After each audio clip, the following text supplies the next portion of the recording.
Olá, alunos, tudo bem? Hoje nós iniciamos o volume 3 do nosso LDI, Geografia, e o tema da aula é Brasil Regionalização. Antes de falarmos do tema, temos que lembrar do conceito regionalizar. Dentro da geografia é um conceito primordial, um conceito muito importante. Por quê? Porque regionalizar, para a geografia, é você pegar determinado território e dividi-lo a partir, das suas características. Ou seja, regionalizar é você pegar um espaço geográfico e ver características semelhantes dentro daquele espaço e classificá-lo. Isso é regionalizar, tá? Então, o que nós fazemos então? Qual é o território que a gente vai estar falando? O território brasileiro, estaremos falando do nosso país. E de que forma é uma regionalização? Alguém pega características semelhantes de determinados pedaços desse território, que a gente chama de espaço geográfico, vê o que é semelhante e regionaliza. E divide aquele território em espaços semelhantes, seja para um estudo, seja para obter informações mais concisas desse determinado espaço que está sendo estudado. Bom, para entender um pouquinho melhor desse conceito, porque só falar na teoria ele fica um pouco difícil, eu vou pedir para vocês abrirem o LDI, volume 3, tá? Lá na página 3. Na página 3 ele traz o conceito. Vamos dar uma lidinha? Bem bonitinho que ele traz até. Na página 3, diferentes formas de regionalizar o Brasil. Regionalizar, segunda linha. Regionalizar é o ato de dividir uma área em diferentes regiões conforme um critério ou um padrão.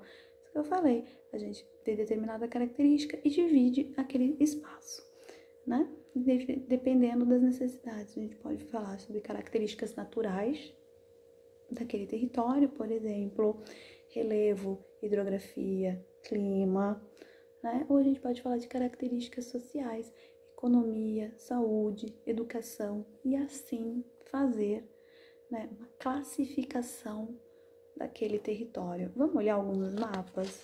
Achei muito bacana esse LDI, esse bimestre, porque ele traz alguns mapas bem interessantes.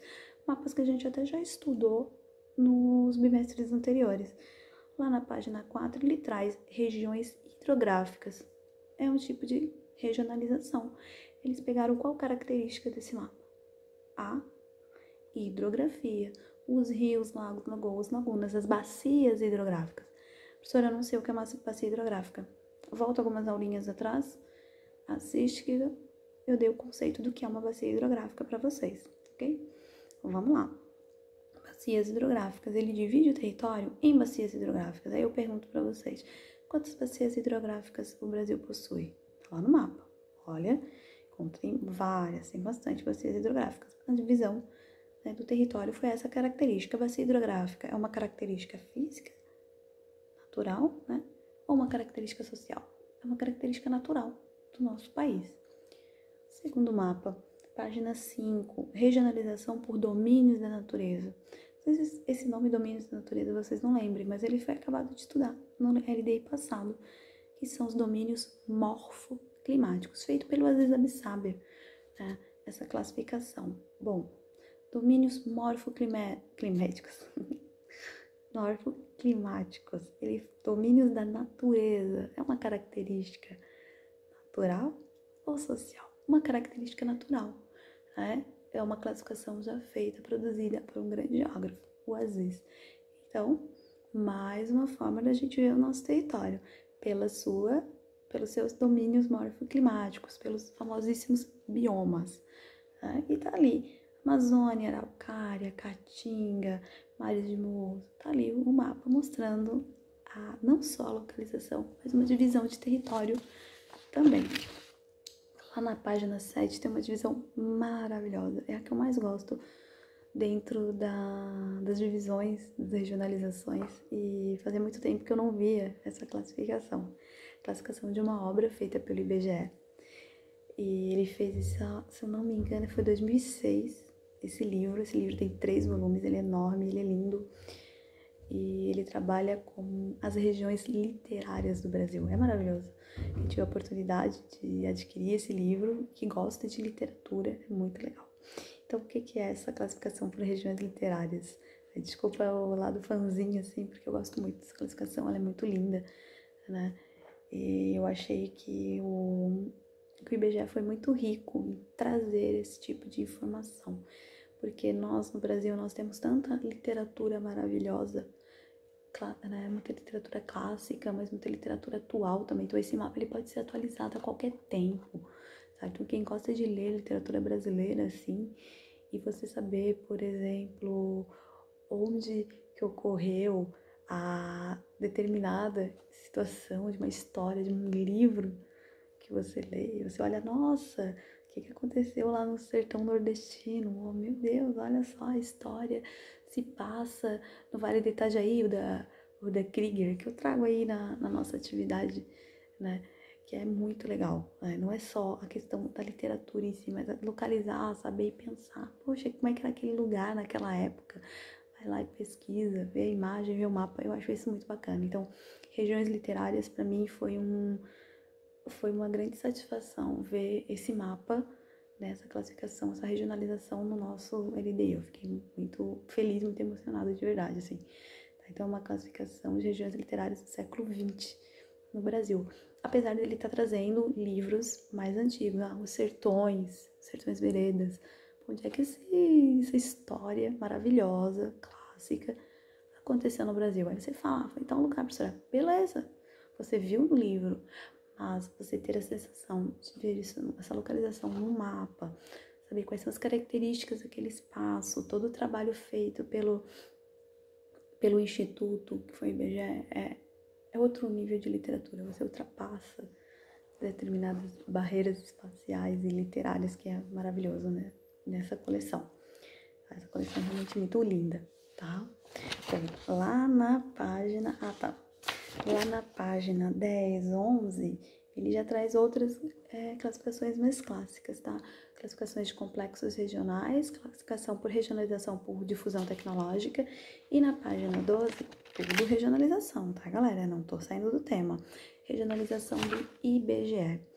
Então, esses três mapas aí que a gente falou, essas três regionalizações, eles têm características específicas. E agora, todas as três, elas trazem o quê? Questões sociais.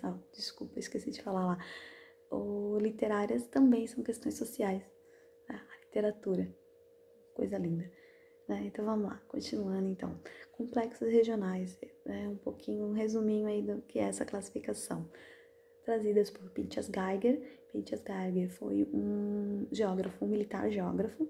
Ele teve uma importância na história da geografia do Brasil. Ele fez a classificação do território brasileiro em 3 complexos regionais a partir da economia e evolução econômica dessas regiões. Dividiu o Brasil em Amazônia, Centro-Sul e Nordeste, 3 regiões, tá? E a característica interessante dessa classificação é que ele não respeita o limite dos territórios dos estados, ou seja, vocês podem observar, por exemplo, no Maranhão, eu acho que o mais nítido para mim é ver Maranhão. Acharam Maranhão aí no mapa? Olha o mapa que a prof bota aí. Tá? Maranhão tem o quê? Tem uma linha que divide o Maranhão da Amazônia e o Maranhão do Nordeste. Essa é uma grande característica da classificação do Pinchas Geiger, complexos regionais. Uma classificação que não é muito falada é a regionalização por difusão tecnológica. Um grande geógrafo, isso aí já mais na década de 70, 80, tá? É o Milton Santos. Milton Santos, um grande geógrafo brasileiro, um dos maiores geógrafos dos estudos do Brasil é Milton Santos. Toda a geografia brasileira, da geografia, né, e dos estudos de geografia brasileira são baseados no trabalho desse geógrafo, e ele traz uma classificação de evolução tecnológica das regiões brasileiras.